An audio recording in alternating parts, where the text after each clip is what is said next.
Hello, my name is Stephanie Elko Thomas, a fourth generation Rusyn American.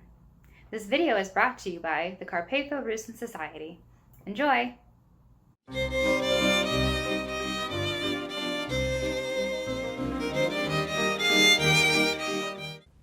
Now, amongst Rusyns, there are local designations for themselves that don't exist in the Slovak community. And so if you're wondering if you fall within a Rusyn ethnographic family or a Slovak family, here are some of the clues. Some of the words that you'll see on this map, for instance, those Rusyns who come from southern Poland are often referred to as lemkos.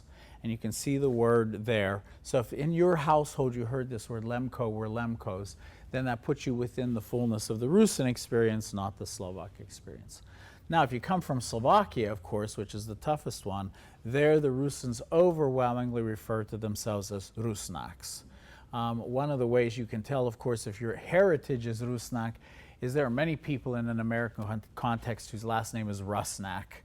And if your last name was Rusnak, you can pretty much be assured that it's that because some ancestor was a Rusyn living among Slovaks.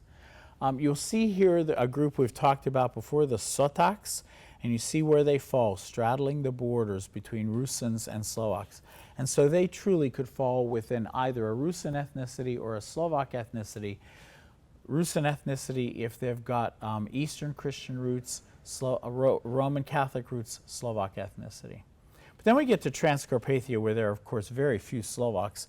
And the division is Doliniani and Verchovinci. Doliniani are valley dwellers, Verchovinci are mountain dwellers.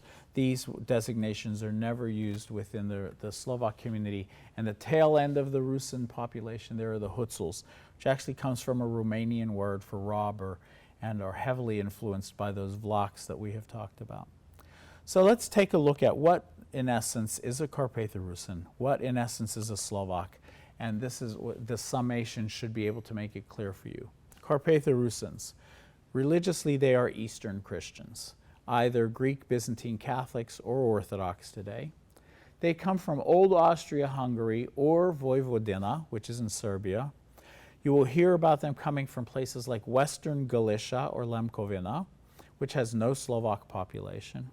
The Hungarian provinces, Czechoslovakia. So if you come from a family and you've heard that you're from Austria-Hungary or Galicia or Czechoslovakia, chances are very good that you may be of Rusyn extraction, especially if you're of Eastern Christian background. And they speak an East Slavic language, meaning that their language is more closely related in its structure and its grammar to Russian and Ukrainian than it is to Slovak, Czech, or Polish. Now, what about Slovaks?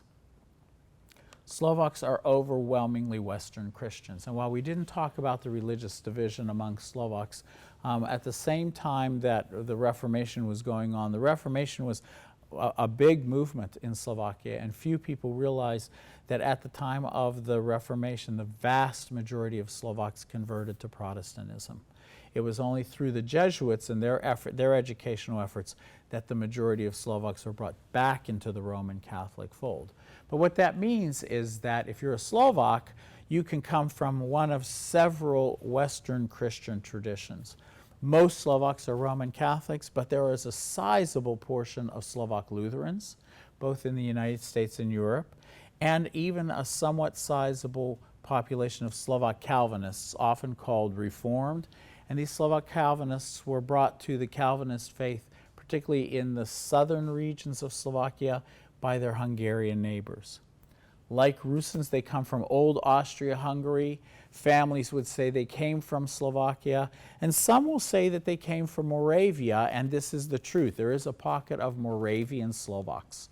Slovaks who live in what is today the Czech Republic, but have always lived in the Moravian section and speak their own West Slovak dialect. And of course, when we refer to language, a West Slavic language. So Slovak sounds and functions a whole lot more like Czech or Polish than it does like Rusyn. So, if you're a Rusyn, Greek Catholic or Orthodox, Slovak, Roman Catholic or Protestant, Rusyn, East Slav, Slovak, West Slav, Rusyn. Your ancestors are white Croats, Rus, and Vlach. Slovaks, your ancestors are a tribe called Sloveni, which simply evolves, as you can see, into the word Slovak. Nonetheless, Rusyns and Slovaks have lived alongside one another, as I've said, for more than 1,000 years.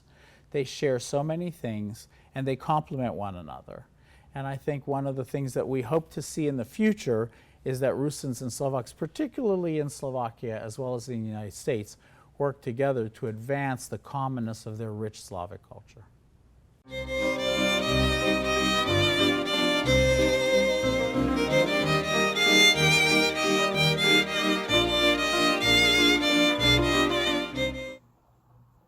Hi everyone, thanks for watching our video brought to you by the Carpatho-Rusyn Society. My name is Stephanie Elko Thomas, a fourth-generation Rusyn American born and raised in northeastern Pennsylvania. The Carpatho-Rusyn Society is a non-profit that exists to perpetuate the living heritage of the Rusyn people. CRS does this by sharing linguistic, historic, genealogical, and cultural knowledge. To learn more, be sure to hit the subscribe button below and follow us on Facebook and Instagram. Also, don't forget to visit our website at c-rs.org. Thank you.